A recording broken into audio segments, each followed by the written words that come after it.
बिस्मिल्लाह रहमान रहीम। आज के सेशन की बात करें तो कल वाली वीडियो में बात की थी कि आज का सेशन भी आपको डल सा जो है वो रेंज बाउंड सा डल सा रहेगा, क्योंकि कोई अच्छी खबर नहीं है। जब तक ये मसाइल हल नहीं होते उतनी देर तक हमारे इंडेक्स ने ऐसा ही परफॉर्म करना है। दूसरे नंबर पे कुछ स्टॉक ऐसे हैं जो अपने ओवरबॉट की तरफ चले गए हैं, तो वो भी थोड़ा सा नीचे आएंगे कूल डाउन होने के लिए और अपनी सपोर्ट पे दोबारा नीचे आएंगे। उसके बाद हमें देखें कि अच्छे की उम्मीद थी। ट्रम्प ने कह दिया था कि जुमे वाले दिन तक आपको कोई अच्छी खबर सुनाऊंगा।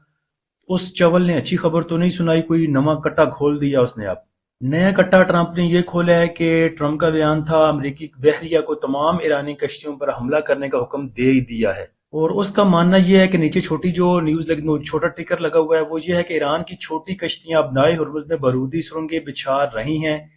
ये इल्जाम है ट्रंप का। और साथ में उसने कहा है कि अमेरिकी बहरिया मेरे हुक्म पर अमल में किसी किस्म की हिचकिचाहट ना दिखाए, यानी कि कम पा दो। और उसके साथ नीचे ट्रिकर ये भी चल रहा है कि अमेरिकी बहरिया को तमाम ईरानी कश्तियों पर हमला करने का हुक्म दे दिया है। जो बरूदी सुरंगें बिछा रही हैं उनको छोड़ दें। उसके अलावा भी जो हैं जो कि जहाज़ों को आगे जाके रोकती हैं, जैसे कि आज एक जहाज़ जिसके ऊपर पनामा का आई थिंक फ्लैगशिप पनामा का था, वो जा रहा था, उसको ईरानी कश्तियों ने रोका था।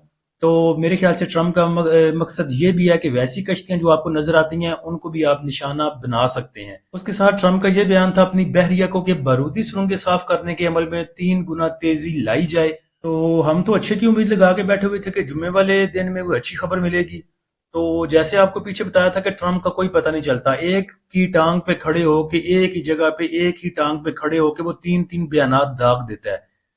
पहले कह सकता है जुम्मे वाले दिन आपको अच्छी खबर सुनाऊंगा, उसके बाद दूसरे किसी साफी के सवाल पे कह देगा जी मैंने हुक्म दे दिया है ईरानी कश्तियों पे हमला करने का और मेरी बहरिया हिचकिचाएगी नहीं या हिचकिचाहट महसूस ना करे। तो ऐसे बयान वो एक टांग पे खड़े होकर भी दे सकता है। दूसरे नंबर पे मैंने फील किया है कि आज ट्रम्प का ये बयान भी था सुबह के लोग कह रहे हैं कि मिड टर्म इलेक्शन के लिए मैं सुलह करने जा रहा हूं ईरान के साथ। तो ये ना हो कि अपनी शर्म रखने के लिए या पर्दा खुद पे डालने के लिए कि अब लोग ये समझेंगे अगर मैंने जल्दी सुलह कर ली या ईरान के साथ कोई नरमी करता हूं तो लोग ये ना समझे कि मैं मिड टर्म इलेक्शन के लिए कर रहा हूं, चाहे वो पहले इसीलिए कर रहा था क्योंकि सियासी लोगों के लिए उनका जो वोट बैंक होता है बड़ी अहमियत रखता है। तो पहले तो शायद उसने यही करना हो, मिड टर्म के लिए कर रहा हो, लेकिन अब चूंकि लोगों की जुबानों पे ये बात आ गई है तो हो सकता है कि उस एक जो लोगों का एक बयान है उसको गलत करने के लिए भी ट्रंप को ये एडवेंचर दिखा सकता है कि ये देख लें मैं तो मिड टर्म इलेक्शन के लिए नहीं रुका हुआ था, मैं तो बस वैसे ही रुका हुआ था, आप देखें मैं क्या करता हूं ईरानियों के साथ। तो इस चीज को लेके भी कोई एडवेंचर कर सकता है। बहरहाल जब तक ऐसी सिचुएशन रहेगी हमारा इंडेक्स भी अंडर प्रेशर रहेगा। आज के सेशन की अगर बात करें तो इंडेक्स की ओपनिंग नेगेटिव ओपनिंग थी 17 पॉइंट के साथ और यही आज का इंडेक्स का हाई लेवल भी था 1,71,561 का। उसके बाद इंडेक्स ने आपको लो लेवल दिखाया 3,163 पॉइंट की कमी के साथ 1,68,416 का। आज की क्लोजिंग अगर देखें तो वो 2405 पॉइंट की कमी के साथ 1,69,173 पे आई। वॉल्यूम अगर देखें तो 310 मिलियन के वॉल्यूम ट्रेड हुए के एस 100 इंडेक्स में। टॉप एक्टिव स्टॉक में देखें तो एफएनईएल में सबसे ज्यादा वॉल्यूम आज जनरेट हुए, उसके बाद हास्कल रहा, कॉसम, यूसफ वीविंग मिल, क्लोवर, सनर्जी, टीएसबीएल, यूनिटी, बीको के इलेक्ट्रिक। यूसुफ वीविंग मिल के बारे में भाई पूछ रहे थे कि ये कैपो कैप जा रहा है, इसमें देखें क्या खबर है, इसमें क्या अच्छी खबर है। तो इसकी अच्छी खबर मैं ढूंढने के लिए गया था तो अच्छी खबर मुझे तो ये नजर आ गई। ये देखिए फाइनेंशियल इसके रिजल्ट हैं एनुअली। 2023 में इसकी ईपीएस देख लें -74 पैसे, 24 में -39 पैसे, 25 में ₹2.26 माइनस में। ये मुझे अच्छी खबर इसमें नजर आई। इसके अगर क्वार्टरली आप रिजल्ट देखें तो सेकंड क्वार्टर 2025 का -6 पैसे, 2025 का तीसरा क्वार्टर 5 पैसे माइनस में, 2026 का पहला क्वार्टर 7 पैसे माइनस में, 2026 का दूसरा क्वार्टर 9 पैसे माइनस में। तो ये चीज अच्छी मुझे नजर आई। अब मुझे नहीं पता ये कैप किस चीज पे कर रहा था। पहले भी आपसे अर्ज की थी कि एक सर्टन लेवल तक हमारा इंडेक्स आ जाता है, नीचे जब गया होता है करेक्शन में उसके बाद बड़े स्टॉक पहले चलते हैं ब्लू चिप, जैसे कि ऑयल एंड गैस चल गए थे। तो वहां पे एक सर्टन लेवल तक जब इंडेक्स आता है उसके बाद छोटे स्ट्रिप की बारी आती है। ये पीछे भी 3-4 दफा जिक्र किया था। तो अब देखिए तो छोटा स्ट्रिप तमाम जो है वो आपका चलता हुआ आपको नजर आता है और वो चीजें चल रही हैं जिनके चलने की कोई तुक ही नहीं बनती। तो दो तरीके से, या तो चिपकाने के लिए छोटा स्क्रिप्ट चलता है या फिर इंडेक्स को सस्टेन करवाने के लिए या ऊपर लेके जाने के लिए। جیسے وہ مثال نہیں بنی ہوئی کہ پرائی شادی میں عبداللہ دیوانہ، ویسا آپ کہہ لیں کہ انڈیکس آپ کا ریڈ میں شو ہو رہا ہے، تمام آپ کے بلو چپ سٹاک جو انڈر پریشر ہیں، اور آپ کے جو یہ ٹیلی میلی ہیں اور باقی آپ کا یوسف ویونگ مل دیکھ لیں، اور باقی جتنا چھوٹا آپ کا اڑنے والا شاپر سٹاک ہے وہ کیپو کیپ جا رہا ہے، اور دیکھیں تو گرین میں آج سب کی کلوزنگ ہے۔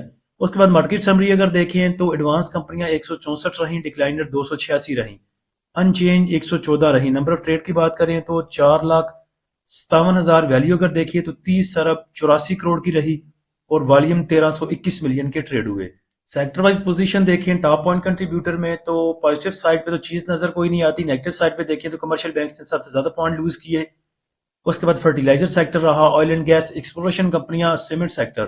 ٹاپ پوائنٹ کنٹریبیوٹر کمپنیاں دیکھیں تو اے آئی سی ایل نے تھوڑے سے پوائنٹ ایڈ کیے، جاودان نے تھوڑے سے پوائنٹ ایڈ کیے، اے ٹی ایل ایل تھا پازیٹیو سائڈ پہ، نیسلے تھا، نیسلے کا آج ریزلٹ بھی تھا لیکن نیسلے نے ڈیویڈنڈ کوئی بھی اناؤنس نہیں کیا۔ نیگیٹو سائڈ پہ اگر دیکھیں تو ایف ایف سی نے سب سے زیادہ پوائنٹ لوز کیے، پھر یو بی ایل رہا، Meezan bank, P P L, B A F L, Mari, Engro, ایفرٹ، بینک آف پنجاب۔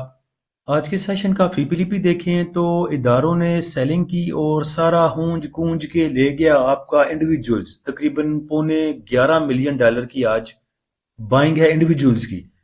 سیلنگ میں دیکھیں تو بینکس نے سیل کیا $500,000 کا، بروکر نے سیل کیا 0.13 کا، کمپنیز کی سیلنگ ہے 0.04 کی، آپ کہہ سکتے ہیں ہولڈنگ پہ ہیں کمپنیاں، فارن کارپوریٹس ہولڈنگ پہ ہیں، فارن انڈیویجولز ہولڈنگ پہ ہیں، انڈیویجولز نے 11 ملین کا بائی کر لیا، انشورنس کمپنیوں نے 2 ملین کا سیل کیا، میوچل فنڈ نے 11 ملین کا سیل کیا۔ ایم بی ایف سی کی سیلنگ ہے 0.05 ملین کی، ادر آرگنائزیشن نے 0.39 کا بائی کیا، اوورسیز پاکستانی نے 2.61 ملین کا بائی کیا۔ انڈیویجولز کی بائنگ دیکھیں تو اکراس دا بورڈ تمام ہی سیکٹر میں انڈیویجولز کی بائنگ ہے، جس میں سب سے زیادہ اس نے بائی کیا ہے 3.90 کا آل ادر سیکٹر میں۔ اب اس میں آپ کا آٹو سیکٹر بھی ہو سکتا ہے، ریفائنری سیکٹر ہو سکتا ہے، اسٹیل سیکٹر ہو سکتا ہے، یعنی کہ جو نیچے آپ کو سیکٹر شو ہو رہے ہیں یہ 5 7 9، اس کے علاوہ جتنے سیکٹر ہیں وہ سارے آئیں گے آل ادر سیکٹر میں۔ اس کے بعد سیمنٹ سیکٹر میں بھی 1.25 ملین کی ان کی بائنگ ہے، 2.5 ملین کا کمرشل بینکس کو انہوں نے بائی کیا، اور آئل اینڈ گیس ایکسپلوریشن کمپنیوں کو 0.86 کا بائی کیا، 0.71 کا پاور جنریشن کو، اور تھوڑی تھوڑی سی بائنگ ان کی oil and gas marketing companies, technology اور ٹیکسٹائل میں۔ میوچل فنڈ نے اکراس دا بورڈ تمام سیکٹر میں سیلنگ کی ہے، اور بائی انہوں نے کچھ بھی نہیں کیا۔ اس کے بعد دیکھیں تو رزلٹ جیسے آ رہے ہیں وہ بھی کچھ انڈیکس کو سپورٹ کرنے والے نہیں آ رہے، بڑی بڑی کمپنیاں رزلٹ اناؤنس کر رہی ہیں اور ڈیویڈنڈ کے نام پہ چیز کوئی نہیں دے رہی۔ تو جب تک ہمارا انڈیکس، ہماری مارکیٹ ایسی رہے گی، جنگیں ایسی رہیں گی، حالات ایسے رہیں گے، ٹریڈر بھی آپ کا تھوڑا سا محتاط رہے گا۔ اس کے بعد جیسے مارکیٹ گر رہی ہے یہاں پہ آپ کچھ بھی سگنل دے لیں، کچھ بھی بائی کر لیں، وہ جا کے اپنے سٹاپ لاس کو ہٹ کر لے گا۔